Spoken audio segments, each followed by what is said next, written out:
कहते हैं कि जीवन में एक न एक बार किसी ऐसे व्यक्ति से आपकी मुलाकात जरूर हुई होगी जो आपको पूरी उम्र याद रहा हो, जिसे शायद हम कभी भुला नहीं सकते। और वो इंसान हमेशा हमारे दिल में हमें याद रहता है। दोस्तों, गर्मियों की छुट्टियों के बाद स्कूल का वो दिन था। शायद दिन के कुछ 1 बजे होंगे।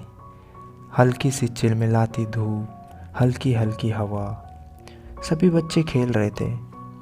प्रियांश भी अपने दोस्तों के साथ क्रिकेट खेल रहा था।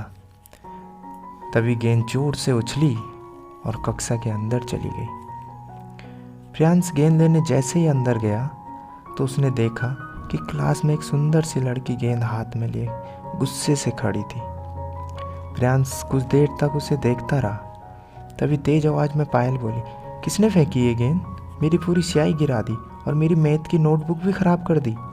और इतने में उसने एकदम से गेंद मेरी ओर फेंकी और मैं एकदम से हटा और गेंद लेकर बाहर आ गया। मैंने पहली बार वो चेहरा देखा, वो मासूम सी आवाज़, प्यारी सी आँखें। बस मन कर रहा था उसे देखता रहूं। अब शाम हो चुकी थी और छुट्टी हो चुकी थी। सभी बच्चे अपने घरों की तरफ चले गए, लेकिन मेरी आंखें बस उसे ही ढूंढ रही थी। मैंने चारों ओर देखा, लेकिन मुझे कहीं नहीं दिखाई दी। मैं थोड़ा सा मायूस हुआ और मैं भी अपना घर चला गया।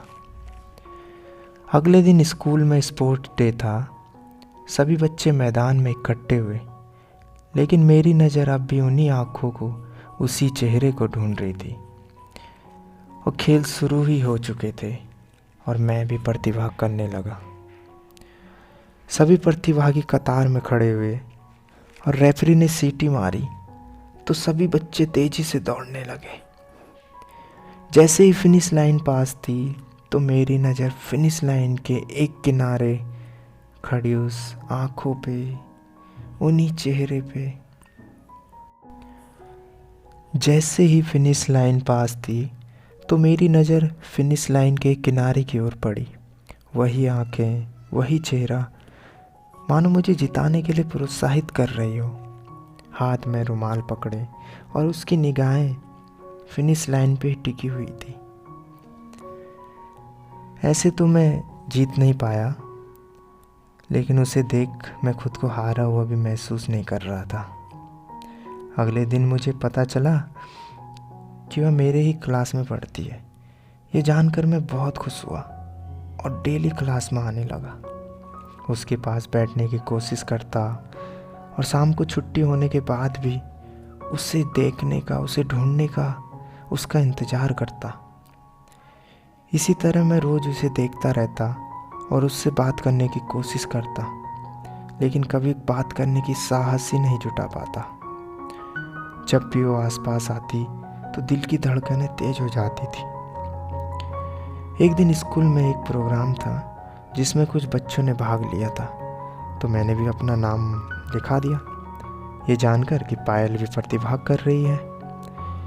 लेकिन यह नहीं जानता था कि इस प्रोग्राम के लिए हमें दूसरे विद्यालय में जाना है।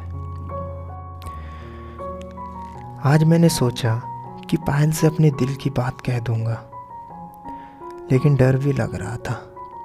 आज हम दूसरे विद्यालय में प्रतिभाग करने के लिए गए थे और आज मैं उससे अपने दिल की बात कहने वाला था। लेकिन ये सोचकर डर लग रहा था कि अगर उसने मना कर दिया तो उसके और मेरे बीच जो थोड़ी सी दोस्ती भी है वह भी ख़त्म हो जाएगी। लेकिन दिल की बात भी बतानी तो ज़रूरी थी। हम कार्यक्रम में पहुंच चुके थे। सभी बच्चे प्रतिभाग कर रहे थे। मैंने पायल से दिल की बात कहने की कोशिश की, उसके पास गया, लेकिन फिर उसके पास जाकर लौट के वापस आ जाता। शाम हो चुकी थी। सभी बच्चे समारोह ख़त्म होने के बाद घर वापस जाने लगे। मैं भी अपने स्कूल के बच्चों के साथ वापस आ गया। रास्ते में हम सब एक ही गाड़ी में थे। पायल भी मेरी ही गाड़ी में थी। सोचा कि गाड़ी से उतरते ही रास्ते में उसे दिल की बात कह दूंगा, लेकिन मेरा बैग मेरे दोस्त के पास रह गया, तो मुझे वहीं उतरना पड़ा, क्योंकि वह पीछे रह गया था। अब कर भी क्या सकते थे। दोस्तों, समय बीतता गया और अब परीक्षा का समय भी आ चुका था। मार्च का महीना आ चुका था। कुछ दिनों बाद परीक्षा शुरू होने वाली थी। मैं भी परीक्षाओं की तैयारी में लग गया। कुछ दिनों बाद परीक्षाएं भी शुरू हो चुकी थी। परीक्षाएं होते होते आज परीक्षा का अंतिम दिन था, और मेरी परीक्षा का भी, क्योंकि इसके बाद हमारी 1 महीने की छुट्टियां होने वाली थी और हमें अब रिजल्ट वाले ही दिन स्कूल आना था। आज मैंने सोच लिया था कि पायल से दिल की बात कह ही दूंगा, लेकिन जैसे ही एग्ज़ाम ख़त्म होने के बाद उसका चेहरा देखा तो थोड़ा सा मुरझाया सा था। वो थोड़ा सा मायूस थी।